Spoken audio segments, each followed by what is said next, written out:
Hello student, welcome है आप सभी का आपकी अपनी अकाउंटिंग की क्लास में, जिसमें हम ऑडिटिंग पढ़ रहे थे।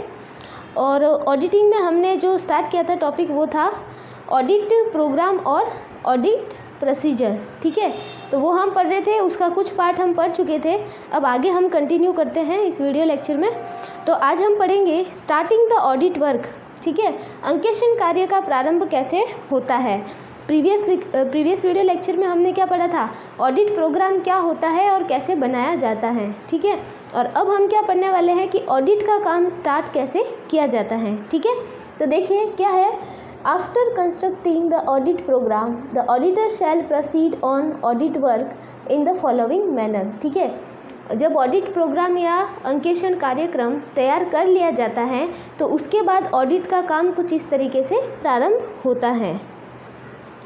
ऑडिटर देखिए क्या करता है, सबसे पहले तो करता है डायरेक्टिव्स टू एम्प्लॉयर। ठीक है, नियोक्ता को निर्देश देता है, मतलब जिसने उसको नियुक्त किया है, ऑडिटर को जिसने उसको क्या किया है, एम्प्लॉयड किया है, उस इंसान को वो क्या कहता है, निर्देश देता है, डायरेक्टिव्स देता है। ठीक है, क्योंकि देखिए जैसे सपोजिवली वो किसी बिजनेस का या किसी कंपनी का वो ऑडिट करने जा रहा है, तो जिसने उसको नियुक्त किया है, ठीक है, जिसने उसको अपॉइंट किया है, उस नियोक्ता को, उस एम्प्लॉयर को वो क्या करता है, कुछ निर्देश देता है। और क्या निर्देश देता है, देखिए, auditor shall ask the employer to do the needful as follows. ठीक है, इनके बारे में कुछ निर्देश देता है। सबसे पहले तो क्या कहते हैं कि वाउचर जो होते हैं, प्रमाणक, वो सभी प्रमाणकों को तैयार रखे। ठीक है, वो एम्प्लॉयर को क्या कहता है कि आपके जितने भी ट्रांजैक्शन हुए हैं, उन ट्रांजैक्शन के रिलेटेड जो भी आपके वाउचर्स हैं, उन वाउचर को सीक्वेंस से जो ट्रांजैक्शन है उस ट्रांजैक्शन के अकॉर्डिंग फाइल करके तैयार रखना। ठीक है, सेकेंड क्या है, प्रीलिमिनरी अकाउंटिंग, जो प्रारंभिक लेखे की जो पुस्तकें होती है, जो हमारी प्रीलिमिनरी अकाउंटिंग की बुक्स होती है, उनकी टोटल लगाने को कहता है। ठीक है, फिर कहता है लेजर्स, आपकी जो भी लेजर्स है, खाता बहिया बनी हुई है, उनके सबके बैलेंस निकाल के रख दीजिए। ठीक है, इसके बाद में है ट्रायल बैलेंस, और ट्रायल बैलेंस भी बना लीजिए, और ट्रायल बैलेंस बनाने के बाद में उससे फाइनल अकाउंट भी बना दीजिए। ठीक है, फिर है list of debtor and creditor, आपके जो भी डेटर्स और जो भी क्रेडिटर्स हैं, ठीक है, उनकी पूरी लिस्ट बना के तैयार रखिए। इन्वेस्टमेंट जो भी है, विनियोग व्यवसाय के, उनकी भी पूरी लिस्ट बना के तैयार रखिए, जिसमें उनकी कॉस्ट प्राइस, मार्केट प्राइस, ठीक है, और नॉमिनल वैल्यू, बुक वैल्यू, जो भी वैल्यूज़ है इन्वेस्टमेंट की, वो सब उसके अंदर लिखी हुई होनी चाहिए। ठीक है, फिर देखिए बिजनेस का जो भी क्लोजिंग स्टॉक है, ठीक है, उसका वैल्यूएशन किस तरीके से किया गया है, स्टॉक किस किस टाइप के हैं, उनकी सबकी लिस्ट बना देनी चाहिए। ठीक है, जैसे फिनिश गुड का स्टॉक है, WIP का स्टॉक है, रॉ मटेरियल का स्टॉक है, तो सारे स्टॉक की लिस्ट बना के उनका वैल्यूएशन किस तरीके से किया गया है ये भी उसके अंदर लिख देना। ठीक है, ऐसा वो निर्देश देता है अपने नियोक्ता को। लिस्ट ऑफ एडजस्टमेंट, और वर्ष में जितने भी आपने एडजस्टमेंट किए हैं, जितने भी समायोजन किए हैं, जैसे कि आउटस्टैंडिंग का हो गया, प्रीपेड का हो गया, अनअर्न का हो गया, तो जितने भी आपने ट्रांजैक्शन या जितने भी ट्रांजैक्शन में एडजस्टमेंट किया है, उनकी भी एक लिस्ट बनाकर रख देना। ठीक है, फिर है फिक्स कैपिटल एक्सपेंडिचर, आपकी जो फिक्स कैपिटल एक्सपेंडिचर है उनकी भी लिस्ट बनाई जाए। Cost price, book price, market price, और जो भी उसमें से डेप्रिसिएशन वगैरह आपने डिडक्ट किया है वो सब उसके अंदर शो होने चाहिए। ठीक है, फिर है डाउटफुल डेट्स, आपके जो भी क्या कह सकते हैं हम, संदिग्ध दायित्व है। ठीक है, संदिग्ध दायित्व मतलब ऐसे डेट्स जो कि आपके कवर होने वाले नहीं हैं, उनकी भी आपको लिस्ट बना के रखनी है। डिटेल ऑफ मैनेजमेंट की पूरी डिटेल, मैनेजर्स के नाम, पते, एड्रेस जो भी है उनके, ठीक है, कॉन्टैक्ट नंबर वगैरह, उनकी पूरी लिस्ट बना करके रख देनी है। तो ये डायरेक्टिव्स देता है एम्प्लॉयर को ऑडिटर। ठीक है, इसके बाद में क्या करता है, second, to send the audit staff, फिर अपने स्टाफ को, ठीक है, अंकेक्षण के कर्मचारियों को वो उस बिज़नेस में भेजता है और उनको कहता है कि आप अपना काम स्टार्ट कर दीजिए। तो उसके जो भी स्टाफ होते हैं वो अपना काम स्टार्ट कर देते हैं। और ये जो स्टाफ होता है ना, उसको भी दो कैटेगरी में डिवाइड करते हैं। ठीक है, एक तो क्या होते हैं, सीनियर स्टाफ होते हैं, ठीक है, और एक होते हैं जूनियर स्टाफ। तो जो जूनियर स्टाफ होते हैं ना, वो सीनियर स्टाफ के अंडर में काम करते हैं। ठीक है। और जो सीनियर स्टाफ होते हैं ना, वो ऑडिटर के अंडर में काम करते हैं, ठीक है। ऑडिटर के कंट्रोल में रहते हैं, वो ऑडिटर से डायरेक्शन लेते हैं और अपने जूनियर जो स्टाफ होते हैं उनको कंट्रोल करते हैं। तो ये काम होता है जो स्टार्ट होता है ऑडिट का प्रोसीजर जब स्टार्ट होता है तो ये 2 काम किए जाते हैं। अब देखते हैं ऑडिट का प्रोसीजर। अब ऑडिट किया कैसे जाता है वो हम देखते हैं, ठीक है। तो ऑडिट का जो काम है वो कई तरीके से कर सकते हैं। ऑडिटर के जो एम्प्लॉय होते हैं ना, वो कई तरीके से इसमें ऑडिट का प्रोसीजर का काम कर सकते हैं, ठीक है। कैसे कर सकते हैं? वो अपना जो भी चेकिंग करने का काम है या एग्जामिनेशन का काम है वो डिटेल में कर सकते हैं, ठीक है। रूटीन चेकअप से कर सकते हैं और वो चाहे तो किससे कर सकते हैं, वो टेस्ट चेकिंग से भी काम कर सकते हैं, ठीक है। तो इसमें देखिए ऑडिट के प्रोसीजर में सबसे पहले हम पढ़ने वाले हैं रूटीन चेकिंग, जिसमें रूटीन चेकिंग में क्या होता है पता है? पूरी जो ट्रांजेक्शन्स होते हैं उनकी डिटेल में मतलब चेकिंग की जाती है, ठीक है। और इसमें क्या क्या किया जाता है देखिए। Routine checking bye auditor is necessary in all type of businesses. ये जो रूटीन चेकिंग होता है ना, जिसको हिंदी में हम बोलते हैं नैतिक जांच, ठीक है।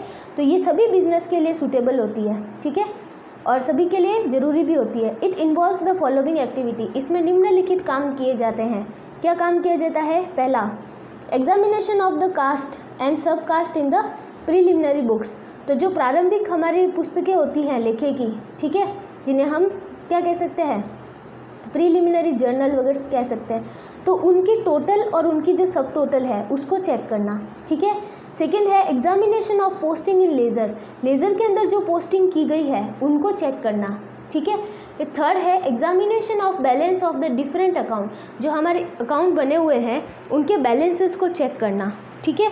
फिर देखिए नेक्स्ट है examination of balance carry forward to the trial balance. और जो भी बैलेंस ट्रांसफ़र किए गए हैं ट्रायल बैलेंस से, उनका भी क्या करना, चेक करना। तो ये सारा काम किस में किया जाता है? रूटीन चेकिंग में किया जाता है, ठीक है। अब देखिए मेरिट्स ऑफ रूटीन चेकिंग के नैतिक जांच के क्या क्या लाभ हैं, ठीक है, वो हम देखते हैं। तो देखिए सबसे पहले तो है सिंपल, ठीक है। ये क्या होती है? सरल होती है, इसलिए जो नॉर्मल क्वालिफिकेशन वाले एम्प्लॉय या स्टाफ है वो भी इस काम को कर सकते हैं।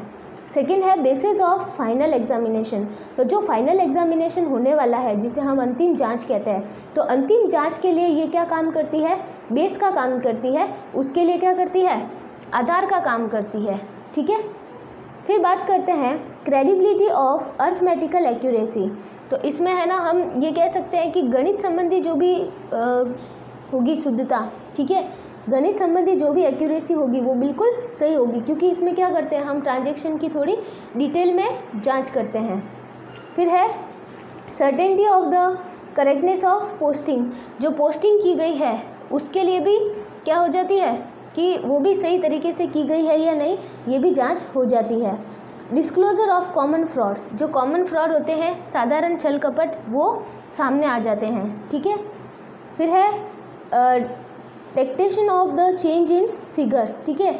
जो फिगर्स के अंदर चेंजेस हो रहा है उसके बारे में पता चल जाता है, ठीक है, इस रूटीन चेकअप से। अब बात करते हैं डीमेरिट ऑफ रूटीन चेकअप। जो ये रूटीन चेकिंग होती है उसकी डीमेरिट्स क्या है?